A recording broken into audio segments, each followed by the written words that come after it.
Hola, bienvenidos a Mood Misterio. La noche del 15 de noviembre del 2002, en la Ciudad de México, ocurrió un homicidio múltiple que conmocionó a todo el país por la brutalidad de los hechos. De este suceso, al igual que de muchos otros, existen varias versiones. A continuación, les mostraremos las más conocidas para que puedan sacar sus propias conclusiones.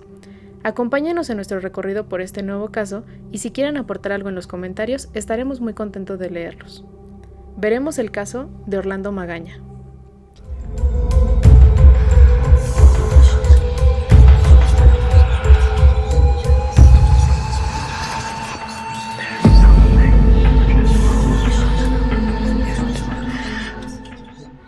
Orlando Magaña Dorantes nació en el año de 1977 en la delegación Iztapalapa del entonces llamado Distrito Federal, hoy llamada Ciudad de México. Es el hijo mayor del matrimonio conformado por Jorge Magaña, un ex policía federal, y Angélica Dorantes, dedicada al comercio de ropa. Sobre su infancia se sabe que Orlando era un niño que tenía bajas notas en la escuela. Por esta misma razón, al concluir la primaria, sus padres se vieron en la necesidad de enviarlo a una escuela militarizada, idea que surgió a base de la formación de su padre, quien a su vez intentaba darles a sus hijos una formación firme llena de recompensas ante las buenas conductas, pero también llena de castigos ante las conductas no deseadas. Esta educación fue más evidente con Orlando al ser el único hijo varón de la familia. Uno de los resultados de acudir a esta institución militarizada fue el deseo de Orlando por pertenecer, y cito textualmente, al lado de los buenos para combatir a los malos. Durante su adolescencia desarrolló el deseo de convertirse en judicial, al igual que su padre y sus tíos. Un par de fuentes refieren que le gustaba la idea del uniforme, la placa y el portar un arma.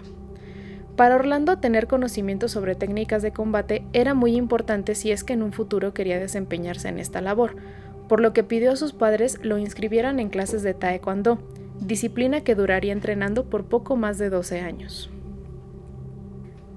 Ya para principios de los años 90, se mudaría con su familia a la delegación Tlalpan, al domicilio ubicado en la número 178 de la calle Cuitláhuac. Orlando para entonces continuaba con un escaso interés por el aprendizaje escolar regular, que se vería reflejado en un bajo rendimiento en la escuela. Sus notas durante todos los estudios secundarios y preparatorianos seguía dejando mucho que desear. Con frecuencia faltaba a sus clases e incluso algunas fuentes mencionan que en esta etapa comenzó con el consumo de diversas drogas y alcohol, que incluso llegó a ser distribuidor de drogas en su colonia.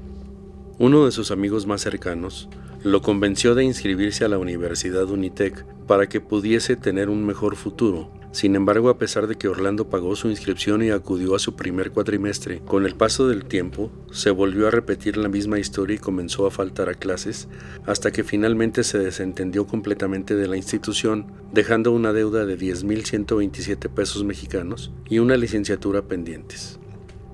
Durante ese corto periodo en el que Orlando acudió a la universidad, formó una relación con una joven llamada Diana Romo Herrera, una estudiante de Derecho con un promedio sobresaliente.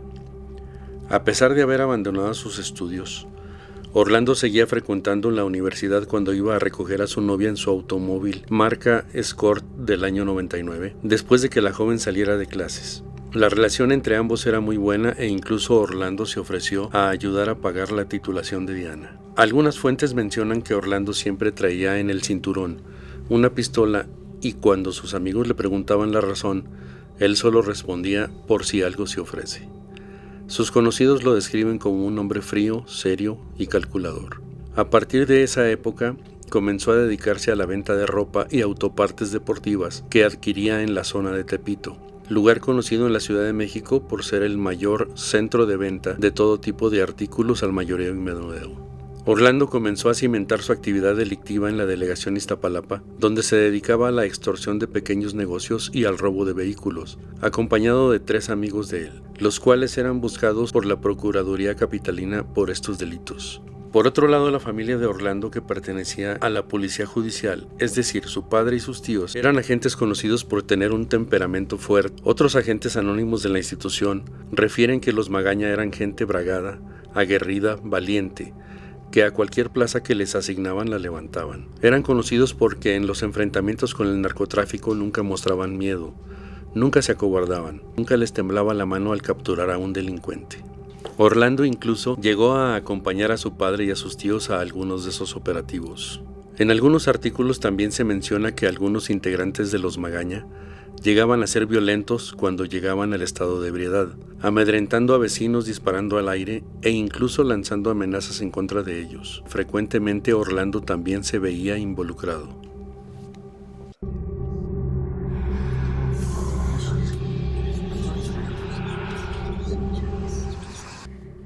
En las primeras horas del sábado 16 de noviembre del 2002, un joven gravemente herido tocó en 2 casas diferentes de la calle Cuitláhuac de la colonia Torielo Guerra. Sin embargo, no fue auxiliado en ninguna de ellas. Fue hasta la tercera casa donde le abrió un vigilante particular al que alcanzó a decirle las palabras: «Avisa al doctor Peñalosa», para después caer desmayado. El dueño de la casa era un médico de apellido Peñalosa quien auxilió al joven, pero debido a la gravedad de sus heridas, decidió llevarlo al Hospital Médica Sur para que fuese atendido. El joven fue identificado como Juan Pablo Quintana, de 20 años de edad, quien ingresó al hospital con una herida por proyectil de arma de fuego en el cuello y permaneció inconsciente por varias horas. Despertaba a ratos y fue en uno de esos momentos que mencionó que la familia Narezo había sido asesinada. Agentes de la Procuraduría Capitalina se movilizaron al domicilio señalado alrededor de las 8 horas por la mañana. El acceso a la vivienda se los otorgaría un familiar de los habitantes y ahí encontrarían una escena terrible. La descripción de la escena fue la siguiente. Se entró al inmueble hasta recorrer un pasillo del lado poniente que daba acceso a la cocina, donde se encontraron algunas manchas de sangre. Entrando a una de las habitaciones señaladas como la recámara principal, se encontró una gran mancha de sangre sobre la cama, por lo que se prosiguió a recorrer el resto del inmueble. Ya en la planta alta se apreció un mueble en el lado sur y sobre este un teléfono descolgado lleno de sangre. En una de las habitaciones se encontró un bat también manchado de sangre. En otra de las habitaciones, con una cama matrimonial, se encontró el cuerpo de una mujer de alrededor de 40 años de edad con una herida por proyectil de arma de fuego. En el mismo cuarto se encontró un anexo destinado para el cuarto de baño, donde se encontraba una tina de baño que en su interior alojaba a 4 cadáveres más del sexo femenino apilados uno encima del otro. Las 4 mujeres presentaban huellas de heridas punzocortantes. Se continuó recorriendo la habitación y junto a la cama se encontró el cadáver de una persona de sexo masculino de alrededor de 50 años de edad envuelto en varias cobijas. Saliendo nuevamente a donde se encontró el bat, se apreciaba una huella de arrastramiento de aproximadamente 3,5 metros y un cojín lleno de sangre. Continuando el recorrido, se encontró en el jardín del lado oriente junto a la puerta varias manchas de sangre y unos matorrales. Bajo unos montones de ramas se encontró el cadáver de un hombre de aproximadamente 20 años de edad. Se encontraba boca abajo y con los miembros superiores atados con cinta canela. A unos cuantos metros se encontró un casquillo percutido calibre 45. Las víctimas fueron identificadas como los integrantes de la familia Narezo Loyola. La familia Narezo Loyola era una familia descrita como común que vivía de forma holgada de acuerdo a los ingresos familiares. Ricardo Narezo Benavides, jefe de familia, tenía 51 años de edad y se dedicaba a la compra-venta de automóviles. Era un reconocido restaurador de autos antiguos. Gustaba de los autos clásicos y de todo el proceso para devolverles la apariencia que hubieran podido perder con los años. Este oficio le daba una buena entrada de dinero. Algunos de estos autos formaron parte de exposiciones en el Museo del Automóvil, con lo que se confirmaba que era muy bueno en lo que hacía. Por su parte, su esposa Diana Loyola Batista, de 46 años de edad, trabajaba como maestra de inglés en una escuela particular. Juntos tuvieron 3 hijos, Ricardo, Andrea y Diana, de 20, 13 y 10 años de edad respectivamente al momento de los hechos, los cuales son recordados como buenos estudiantes, atentos y disciplinados. La familia se complementaba con 2 empleadas domésticas, de las cuales una se dedicaba a la limpieza y la otra a la cocina exclusivamente. Sus nombres eran Margarita, de 25 años de edad, y Cecilia, de 17. Juan Pablo, el joven que fue llevado al hospital y que dio aviso a las autoridades sobre lo ocurrido, había estado presente cuando los hechos se suscitaron, convirtiéndose en el único sobreviviente del ataque. Estando en el hospital, Juan Pablo escribió en una hoja de papel el nombre de Orlando Magaña, señalándolo como el responsable de los homicidios.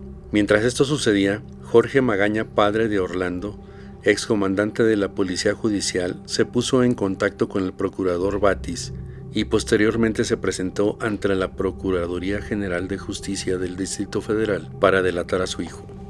De esta manera, los agentes comenzaron un operativo en búsqueda de Orlando. Mientras tanto, se organizó una rueda de prensa donde se dio a conocer el retrato hablado de Orlando, así como su nombre completo y un llamado a la población por cualquier información que pudiesen brindar acerca de su paradero.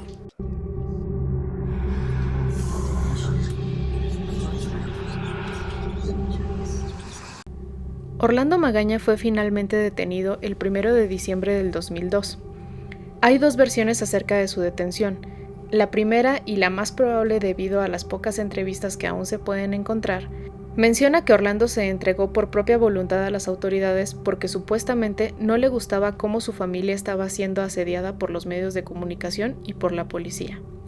La segunda versión menciona que fue detenido por las autoridades cuando se dirigía hacia la casa de sus abuelos en la delegación Iztapalapa, donde supuestamente se escondió los últimos días después de su regreso.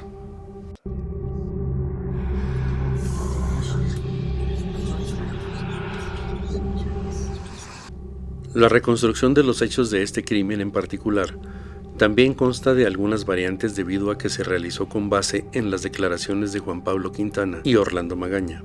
A continuación les narraremos la versión oficial que quedó asentada en los expedientes de la Fiscalía. El día 15 de noviembre del 2002, Orlando y un amigo de nombre Jorge Esteban o Esteba fueron a comprar bebidas alcohólicas a una tienda local de la colonia alrededor de las 2 de la tarde y se les vio charlando y alardeando durante un buen rato en la esquina de las calles Tamixcle y Cuitláhuac. Presuntamente durante esta charla fue la idea de cometer un asalto en contra de Ricardo Narezo. Así fue como a las 17 horas, ya bajo los efectos del alcohol y de la droga conocida como éxtasis, tocaron el timbre del domicilio número 186 de la calle Cuitláhuac. Una de las empleadas fue quien atendió a la puerta y según el reporte de la Fiscalía reconoció a Orlando, quien era ya conocido por la familia debido a que los hijos Narezo Loyola tenían amistad con Orlando y sus hermanas, por lo que les permitió el acceso a la vivienda sin mayor inconveniente a él y a Esteba. Una vez dentro de la vivienda, ambos sometieron a las empleadas domésticas Margarita y Cecilia, a quienes ataron con cinta canela. Al escuchar el ruido surgido por el forcejeo, Diana Loyola, la madre, bajó a ver qué sucedía acompañada de su hija de 10 años con el mismo nombre. Ambas fueron sometidas y atadas de manos y tobillos. Ricardo Narezo padre no se encontraba en el domicilio. Ese día había salido junto con su hijo del mismo nombre y con Juan Pablo Quintana, un amigo de este, al Autódromo Hermanos Rodríguez, donde pasaron buena parte de la tarde divirtiéndose. Después hicieron una segunda parada para ingerir alimentos en la Colonia del Valle, de donde posteriormente se despidieron, pues Ricardo padre argumentó que tenía que ir a su taller por cuestiones de trabajo. Mientras tanto, los dos jóvenes, Ricardo y Juan Pablo, regresarían a casa de los Narezo. Al llegar al domicilio, el primero que ingresaría sería Ricardo, quien al ver a su hermana y a su madre amarradas en el suelo, forcejeó con Orlando reclamándole: ¿Por qué tienes amarradas a mi mamá y a mi hermana? A la que presuntamente Orlando le respondió con pistola en mano: No la hagas de pedo, cabrón, y muévete, que también a ustedes los voy a amarrar. Acto seguido, Orlando pidió a grito los papeles de un carro Jetta que le había vendido a Ricardo Narezo padre, a lo que Ricardo hijo contestó que los papeles estaban bajo posesión de su padre, por lo que Orlando decidió esperarlo. Ricardo Narezo padre llegó media hora después al domicilio y de inmediato fue golpeado y sometido por Orlando y Esteba. Ambos utilizaron cordones de cortina para atarlo junto al resto de su familia. Orlando repitió la petición de los papeles de propiedad del auto Jetta y aseguró a los rehenes que si se los daban, los dejarían en paz y se marcharían del lugar. Ricardo Narezo padre aceptó la condición y accedió a entregarle los documentos y a firmar la factura del auto. Mientras esto sucedía, Orlando notó que faltaba Andrea, la hija de 13 años de los Narezo. Preguntó por ella y le informaron que la niña se encontraba en una pijamada en casa de una amiga. Según Juan Pablo Quintana, Orlando se notaba molesto y procedió a desatar a Ricardo hijo, ordenándole que fuera con él a recoger a la menor y que si intentaba algo, toda su familia pagaría las consecuencias. En el camino, Orlando se detuvo a sacar dinero de las tarjetas de Ricardo Narezo padre. Ya en el domicilio donde se encontraba Andrea, Ricardo mencionó que necesitaba llevarse a la niña argumentando que su madre la necesitaba. Ya de regreso, Ricardo hijo y Andrea fueron atados, y en ese punto de la noche, Orlando y Esteba ya se veían bastante ansiosos. Comenzaron a preguntarse entre ellos qué hacer, puesto que eran conocidos de la familia y estarían expuestos a cualquier denuncia que ellos pudieran hacer. Según el testimonio de Juan Pablo Quintana, Orlando dijo a su cómplice que no tenían otra opción y acto seguido tomó al señor Ricardo y lo llevó a la planta alta con él. A los pocos minutos se escuchó una fuerte discusión entre Orlando y el señor Ricardo, seguida de gritos y el sonido de varios golpes que Orlando le propinó con un bate de béisbol, dejando múltiples salpicaduras de sangre en las paredes hasta acabar con la vida de Ricardo. Orlando bajó apresuradamente y a la segunda en llevarse fue a Diana Loyola, la madre, a quien asesinó de un disparo en la cabeza. Posteriormente le seguirían las 2 hijas del matrimonio y las empleadas domésticas, a quienes degolló con un cuchillo de 30 centímetros de largo. Algunas notas periodísticas señalaron que las 4 mujeres fueron abusadas sexualmente, sin embargo, no hay otros reportes de la veracidad de esta información. La penúltima víctima sería Ricardo hijo, a quien decidieron quitarle la vida de otro disparo en la cabeza y posteriormente sería llevado a rastras al jardín de la vivienda.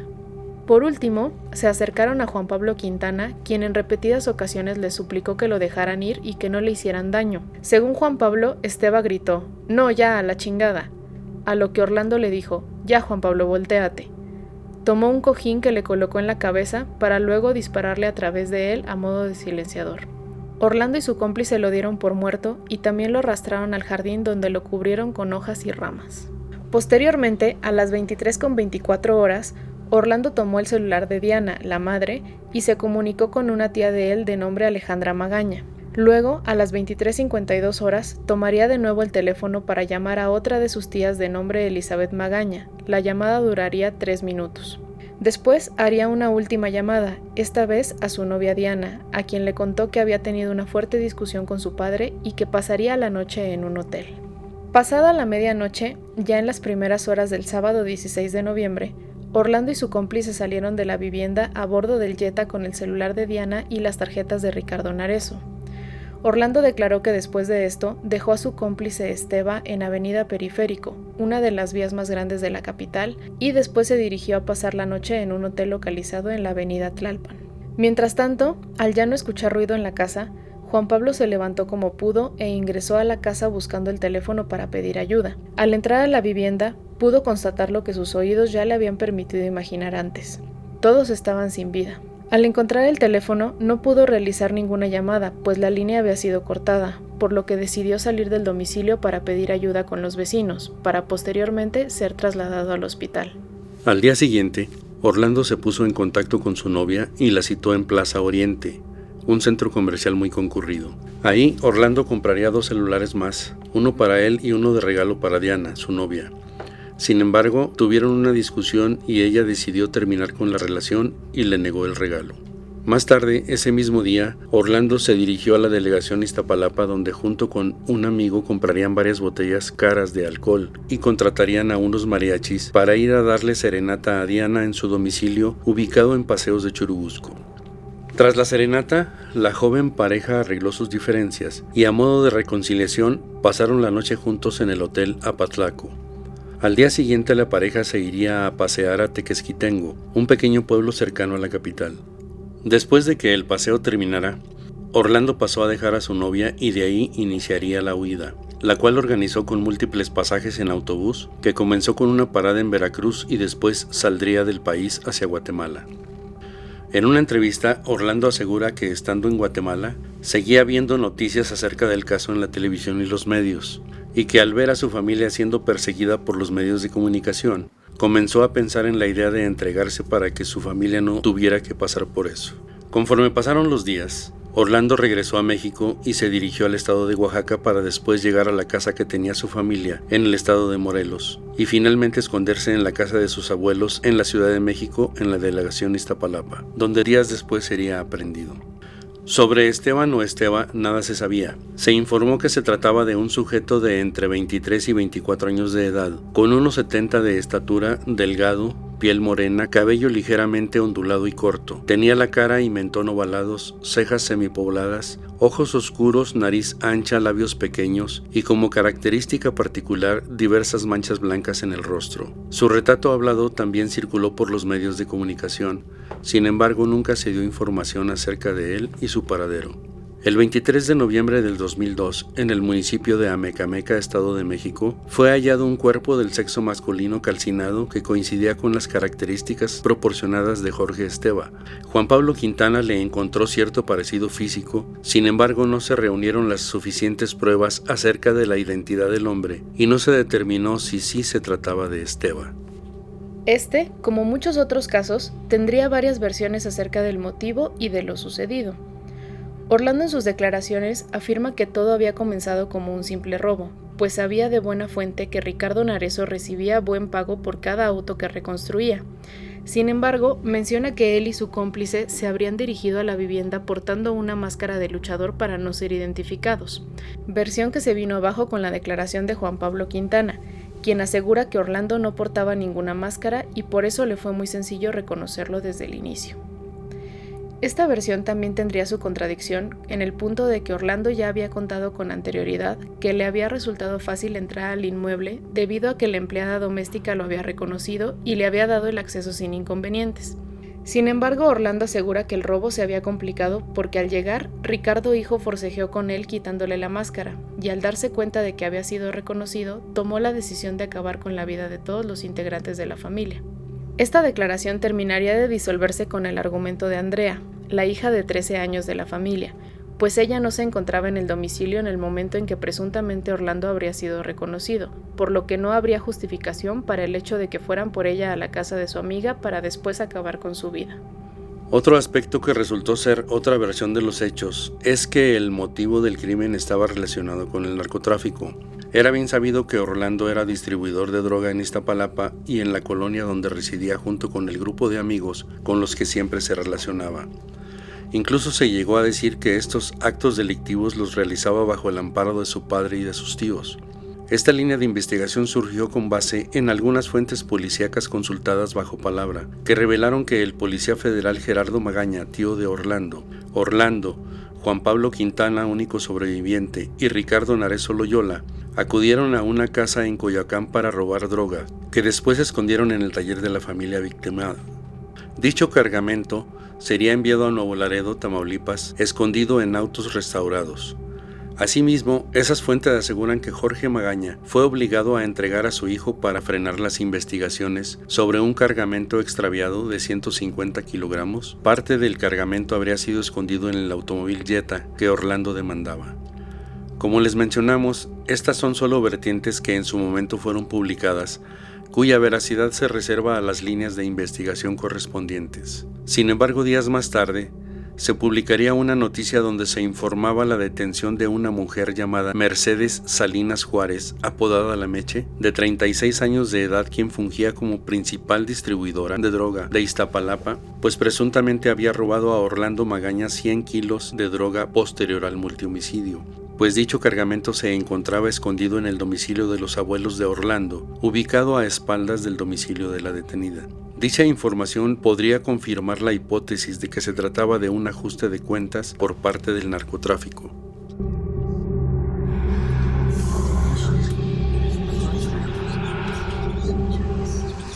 El 26 de noviembre del 2003, Orlando Magaña fue sentenciado a 384 años de prisión por séptuple homicidio calificado. Sin embargo, solo pagaría 50 años, pues en México esta es la pena máxima. También se le condenaría con una multa de 253,000 pesos como reparación del daño. Fue llevado al reclusorio oriente de la Ciudad de México, donde se le manejó como un recluso de alta peligrosidad. No se le permitía tener contacto con el resto de los reclusos y era vigilado a las 24 horas del día. El 24 de agosto del 2004 fue trasladado al penal de Puente Grande en Jalisco, donde continuó pagando su pena hasta el día del cierre de dicho penal en el año 2020.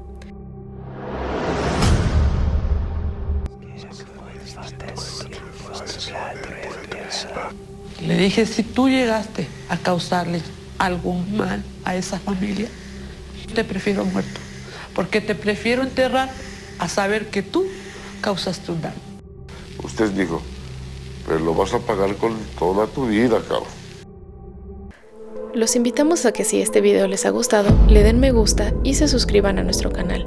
Esto nos ayudaría mucho a seguir creando contenido de este tipo y a que haya un nuevo video con más frecuencia. Muchas gracias.